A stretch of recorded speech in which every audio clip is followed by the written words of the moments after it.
Continuamos con el estudio del Apocalipsis y hoy tenemos el capítulo 7 entre el sexto y el séptimo sello.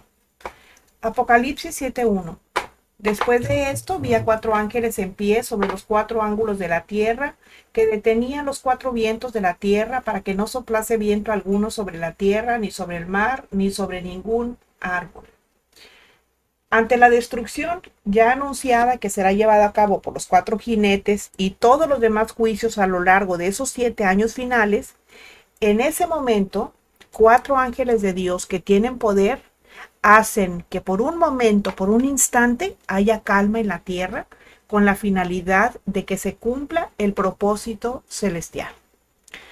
Evidentemente, los 4 vientos de los que habla el texto corresponden a los juicios de destrucción que vienen sobre la tierra, de los que habla el capítulo 6, versículos del 2 al 8, que dicen: y miré, y he aquí un caballo blanco, y el que lo montaba tenía un arco, y le fue dada una corona, y salió venciendo y para vencer. Cuando abrió el segundo sello, oí al segundo ser viviente que decía: ven y mira. Y salió otro caballo bermejo, y al que lo montaba le fue dado poder de quitar de la tierra la paz, y que se matasen unos a otros, y se le dio una gran espada. Cuando abrió el tercer sello, oí al tercer ser viviente que decía: ven y mira. Y miré, y he aquí un caballo negro, y el que lo montaba tenía una balanza en la mano. Y oí una voz de en medio de los 4 seres vivientes que decía: 2 libras de trigo por un denario, y 6 libras de cebada por un denario, pero no dañes el aceite ni el vino. Cuando abrió el cuarto sello, oí la voz del cuarto ser viviente que decía: ven y mira. Miré, y he aquí un caballo amarillo, y el que lo montaba tenía por nombre Muerte, y el Hades le seguía. Y le fue dada potestad sobre la cuarta parte de la tierra para matar con espada, con hambre, con mortandad y con las fieras de la tierra. Apocalipsis 7:2. Vi también a otro ángel que subía de donde sale el sol y tenía el sello del Dios viviente, y clamó a gran voz a los 4 ángeles a quienes se les había dado el poder de hacer daño a la tierra y al mar. En ese momento, otro ángel también muy especial aparece en escena. Y ese ángel subía de la presencia de Cristo y llevaba en su mano el sello de Dios para sellar a todos los que debían de ser sellados. Dice: subía de donde sale el sol, es decir, subía del oriente, de donde se levanta el sol, y eso equivale a decir de donde viene la luz o la salvación, como nos enseña Isaías 9:2, que dice: el pueblo que andaba en tinieblas vio gran luz. Los que moraban en tierra de sombra de muerte, luz resplandeció sobre ellos. Y Lucas 1, 78 y 79, cuando nos dice: para dar luz a los que habitan en tinieblas y en sombra de muerte, para encaminar nuestros pies por camino de paz. Apocalipsis 7:3, diciendo: no hagáis daño a la tierra, ni al mar, ni a los árboles, hasta que hayamos sellado en su frente a los siervos de nuestro Dios. Los juicios se detienen por un momento, pero solamente el tiempo necesario para sellar en la frente a los siervos de Dios, porque ese sello iba a designar pertenencia, porque son sus siervos, pero también servía para proveerles protección sobrenatural. Dice Proverbios 12:21: ninguna adversidad acontecerá al justo, mas los impíos serán colmados de males. ¿Por qué? Porque los juicios son para los perversos, no son para los justos. Apocalipsis 7:4. Y oí el número de los sellados: 144,000 sellados de todas las tribus de los hijos de Israel. Los siervos de Dios sellados son 144,000, y son de las 12 tribus de los hijos de Israel, que representan al pueblo de Dios como ciudadanos del reino. Pero eso no significa que sean el total, que sean todos. Eso solamente es un número representativo. Por ese tiempo, pues la iglesia, que está compuesta por fieles judíos y gentiles, ya no está sobre la tierra. Apocalipsis 14:1 dice: y miré, y aquí un cordero estaba en pie sobre el monte de Sión, y con él 144,000 que tenían el nombre de su padre escrito en sus frentes. El número 12 representa al pueblo de Dios, que está compuesto por 12 tribus de Israel y 12 apóstoles. Por eso se usa el múltiplo de 12 multiplicado por 12,000, de donde resulta el 144,000. Bueno, esos 144,000 van a experimentar las palabras del Salmo 91:7, que dice: caerán a tu lado 1,000 y 10,000 a tu diestra, mas a ti no llegará. Y su preservación va a ser un testimonio del poder y la gracia de Dios sobre ellos. Esos 144,000 no son los únicos sellados. De hecho, la palabra nos enseña que todos los verdaderos creyentes ya hemos sido sellados cuando creímos en el Señor Jesucristo. Eso nos dice Efesios 1:13 y 14, donde dice: en Él también ustedes, habiendo oído la palabra de verdad, el evangelio de su salvación, y habiendo creído en Él, o sea, en el evangelio o en Jesucristo, fuisteis sellados con el Espíritu Santo de la promesa, que es las arras de nuestra herencia, hasta la redención de la posesión adquirida para alabanza de su gloria. Existe precedente en la Escritura, y ese precedente lo vemos en Ezequiel 9, del 3 al 11, que dice: y la gloria del Dios de Israel se elevó de encima del querubín sobre el cual había estado al umbral de la casa, y llamó al varón vestido de lino que tenía a su cintura el tintero de escribano, y le dijo Jehová: pasa por en medio de la ciudad, por en medio de Jerusalén, y ponles una señal en la frente a los hombres que gimen y que claman a causa de todas las abominaciones que se hacen en medio de ella, o sea, en medio de la ciudad. Y a los otros dijo, oyéndolo yo: pasad por la ciudad en pos de él y matad. No perdone vuestro ojo ni tengáis misericordia. Matad a viejos, jóvenes y vírgenes, niños y mujeres, hasta que no quede ninguno. Pero a todo aquel sobre el cual hubiere señal, no os acercaréis, y comenzaréis por mi santuario. Comenzaron pues desde los varones ancianos que estaban delante del templo, y les dijo: contaminad la casa y llenad los atrios de muertos. Salid, y salieron y mataron en la ciudad.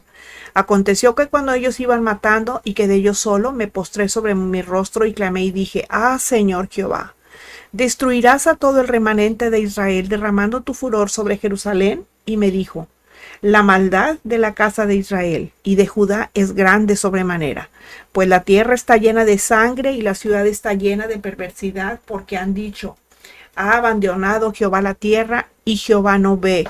Así pues haré yo: mi ojo no perdonará ni tendré misericordia. Haré recaer el camino de ellos sobre sus propias cabezas. Y aquí que el varón vestido de lino, que tenía el tintero a su cintura, respondió una palabra diciendo: he hecho conforme a todo lo que me mandaste. Ese es el antecedente.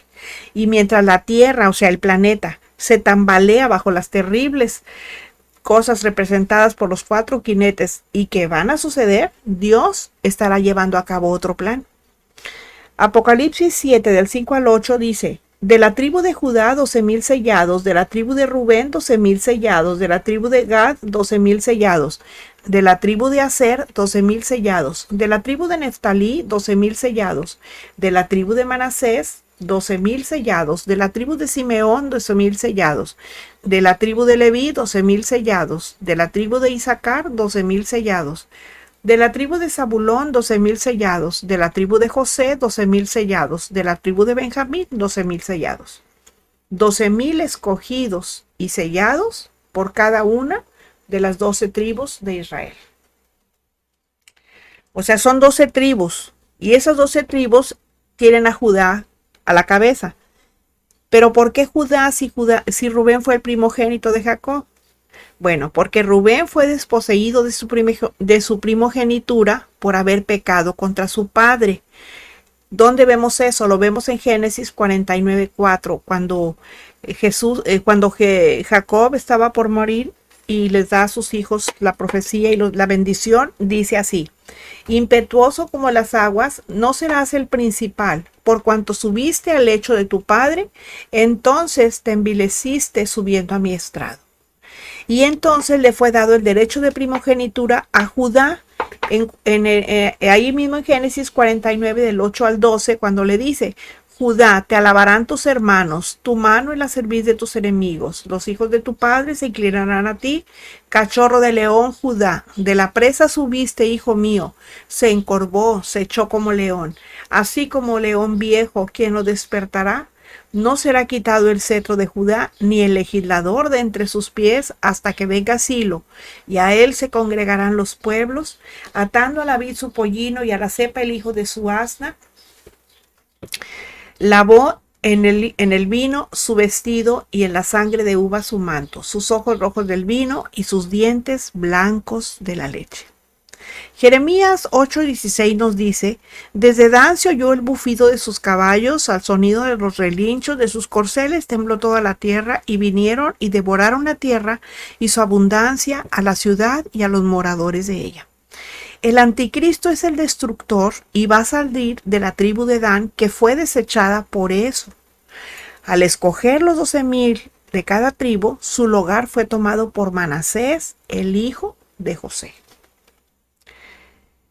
Segundo de Reyes 17, del 9 al 12 nos dice: y los hijos de Israel hicieron secretamente cosas no rectas contra Jehová su Dios, edificándose lugares altos en todas sus ciudades, desde las torres de los atalayas hasta las ciudades fortificadas, y levantaron estatuas e imágenes de acera en todo collado alto y debajo de todo árbol frondoso, y quemaron allí incienso en todos los lugares altos, a la manera de las naciones que Jehová había traspuesto de delante de ellos, e hicieron cosas muy malas para provocar a ira a Jehová, y servían a los ídolos de los cuales Jehová les había dicho: vosotros no habéis de hacer esto. El hecho de que las 10 tribus del norte, excepto Judá y Benjamín, desaparecieran en los registros genealógicos a partir de la deportación a Siria, y que actualmente solo gente de Judá y parte de Leví pueda probar de modo totalmente fidedigno su ascendencia, no los excluye, o sea, de ser parte de las tribus. Y el hecho de que, aunque no lo sepan respecto de Israel, el Señor sí sabe quiénes son suyos. Y Él nos lo dice en 2 Timoteo 2:19, dice Pablo: pero el fundamento de Dios está firme, teniendo este sello: conoce el Señor a los que son suyos, y apártese de iniquidad todo aquel que invoca el nombre de Cristo.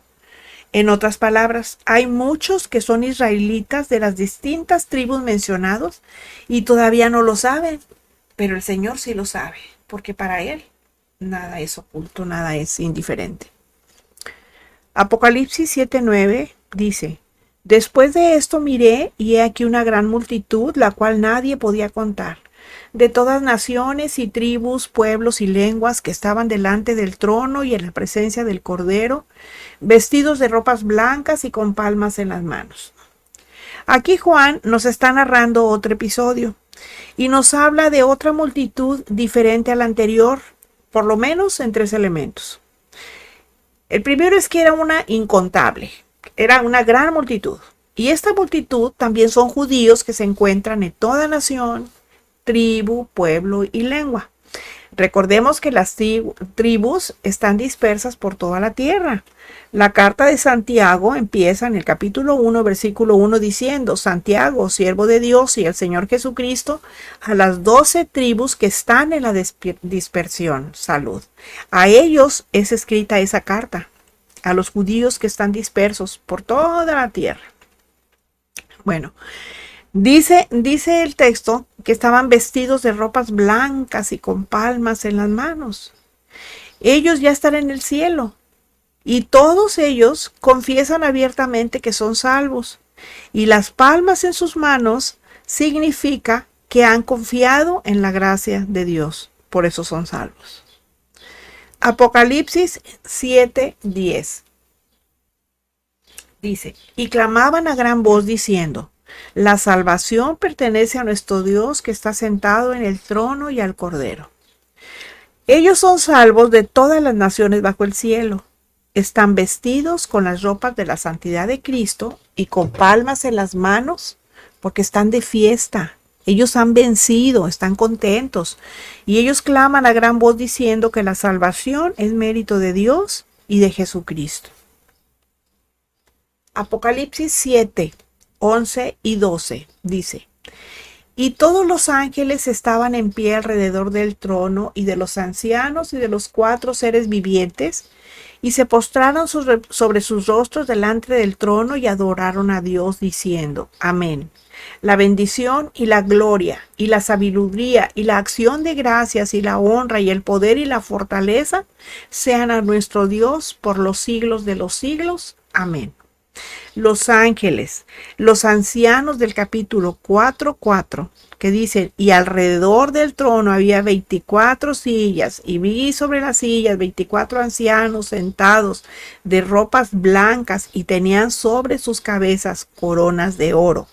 Y los 4 seres vivientes del capítulo 4, versículos 6 y 9, que dice, y delante del trono había un mar de vidrio semejante al cristal, y en medio del trono y alrededor del trono 4 seres vivientes llenos de ojos delante y detrás, y el primer ser viviente era semejante a un león, y el segundo ser viviente era semejante a un becerro, y el tercer ser viviente tenía la cara como de hombre, y el cuarto ser viviente era semejante a un águila volando, y los 4 seres vivientes tenían cada uno 6 alas alrededor, y por dentro estaban llenos de ojos, y no reposaban día y noche diciendo, Santo, Santo, Santo, Señor Dios Todopoderoso, que era y que es y que ha de venir. Y cuando aquellos seres vivientes dan gloria y honra, y gracias al que está sentado en el trono, al que vive para siempre jamás, se postran ante Dios y también le adoran, empezando con un grandioso amén, que ratifica la adoración de la multitud que es incontable, porque no se podía contar. Apocalipsis 7, 13 y 14 nos dice, entonces uno de los ancianos habló diciéndome, estos que están vestidos de ropas blancas, ¿quiénes son? ¿Y de dónde han venido? Yo le dije, Señor, tú lo sabes. Y él me dijo, estos son los que han salido de la gran tribulación y han lavado sus ropas y las han emblanquecido en la sangre del Cordero. Al Señor le interesa que sepamos exactamente quiénes son ellos. Cuando Juan le dice que es él quien lo sabe, el anciano responde a su misma pregunta y se dice a sí mismo, dice, estos son los que han salido de la gran tribulación.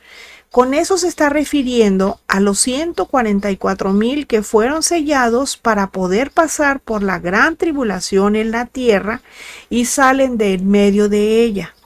Lo que basta para diferenciarlos de la iglesia, porque la iglesia ya fue arrebatada al comienzo del capítulo 4.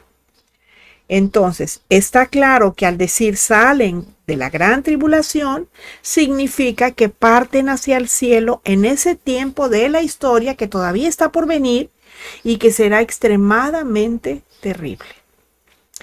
Apocalipsis 24 dice, y vi tronos y se sentaron sobre ellos los que recibieron facultad de juzgar, y vi las almas de los decapitados por causa del testimonio de Jesús y por la palabra de Dios, los que no habían adorado a la bestia ni a su imagen y que no recibieron la marca en sus frentes ni en sus manos, y vivieron y reinaron con Cristo 1000 años. Y salen no siendo arrebatados como va a ser la iglesia. Ellos salen por muerte. Salen porque se les fue quitada la cabeza, fueron decapitados. Y eso ya lo vimos en el capítulo 6, del 9 al 11, cuando dice, cuando abrió el quinto sello, vi debajo del altar las almas de los que habían sido muertos por causa de la palabra y por el testimonio que ellos tenían. Y clamaban en alta voz diciendo, ¿hasta cuándo, Señor santo y verdadero, no juzgas y venga nuestra sangre de los que moran en la tierra? Y les fueron dadas vestiduras blancas a cada uno de ellos, y les fue dicho que reposasen todavía un poco de tiempo hasta que se completaran sus consiervos y sus hermanos, que también habían de ser muertos como ellos. O sea, esos son los de la tribulación, de los de la gran tribulación, porque la iglesia, recuerden, ya está en el cielo. Los que salieron de la gran tribulación fueron los que salieron en victoria del martirio. Saldrán de este mundo en el tiempo de la persecución más horrible que nunca haya existido. Miren, Si ustedes han escuchado de los horrores de la Inquisición de la Edad Media, bueno, pues esto se va a quedar corto. La Inquisición se va a quedar corta ante la barbarie que hará la bestia anticristo contra quienes creyeron en la predicación del Evangelio del Reino y que vivirán en aquel tiempo. ¿Sí? Los va a perseguir a ellos. Bueno, las palmas que llevan no solo son de victoria, son también del martirio que fue para ellos haber perdido violentamente la vida en la persecución. Esa persecución, como les digo, fue encendida por el anticristo. Él empezó, ¿por qué? Pues por causa de la palabra de Dios. Y el arrebatamiento será el acontecimiento más impresionante y espantoso de la historia para quienes se queden, exceptuando el diluvio, ¿verdad? O sea, el diluvio fue algo tremendo. Pero el arrebatamiento para quien se quede va a ser peor. Y allí van a ser afectadas millones de personas. En ese momento, muchos van a entender lo que se les dijo, lo que todos los creyentes les hemos estado diciendo y que es verdad. Y seguramente, como siempre sucede, en algunos la reacción va a ser de mayor endurecimiento. De hecho, Lucas lo dice en Lucas 16:31, cuando dice, mas Abraham le dijo, ay, si no oyen a Moisés y a los profetas, pues tampoco se persuadirán, aunque algunos se levantare de los muertos. Imagínense, tan duros así van a ser que no van a entender. Apocalipsis 7:14 dice, estos son los que han salido de la gran tribulación, han lavado sus ropas y las han blanqueado en la sangre del Cordero. Es curioso ver que esas gentes, o sea, de la multitud que nadie podía contar, lavan sus ropas en la sangre de Jesús.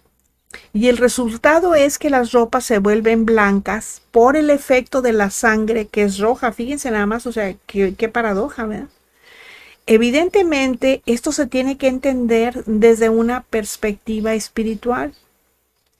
Porque la sangre del Cordero de Dios, aunque es roja, vuelve blancas, puras y sin mancha las vidas de quienes son lavados con ella. Apocalipsis 7:15 al 17 dice, por esto están delante del trono de Dios y le sirven día y noche en su templo. Y el que está sentado sobre el trono extenderá su tabernáculo sobre ellos. Ya no tendrán hambre ni sed, y el sol no caerá más sobre ellos, ni calor alguno, porque el Cordero que está en medio del trono los pastoreará y los guiará a fuentes de aguas de vida, y Dios enjugará toda lágrima de los ojos de ellos. El anciano le explica a Juan que esas gentes que por haber lavado y emblanquecido sus ropas en la sangre de Cristo están delante del trono en la mismísima presencia de Dios y sirviéndole constantemente, o sea, siempre le están sirviendo. Y aquí vemos cómo el servicio a Dios es el mayor privilegio que existe aún en el mismo cielo.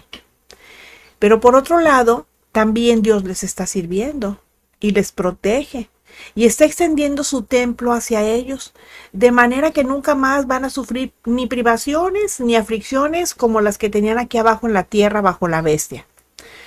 Porque Jesús, el buen pastor, se va a ocupar de pastorearlas. Además, ellas van a ser eternamente consoladas. Y esa protección, cuidado, consuelo, etcétera, que se les va a dar, nos habla de un antecedente de suma aflicción que tendrán aquí en la tierra, y será en el cielo donde serán consolados. Por otra parte, la consolación nos ayuda a entender que esa gran multitud se refiere definitivamente, a gentes que sufrirán martirio aquí en la tierra. El Señor les bendiga y nos vemos en la próxima.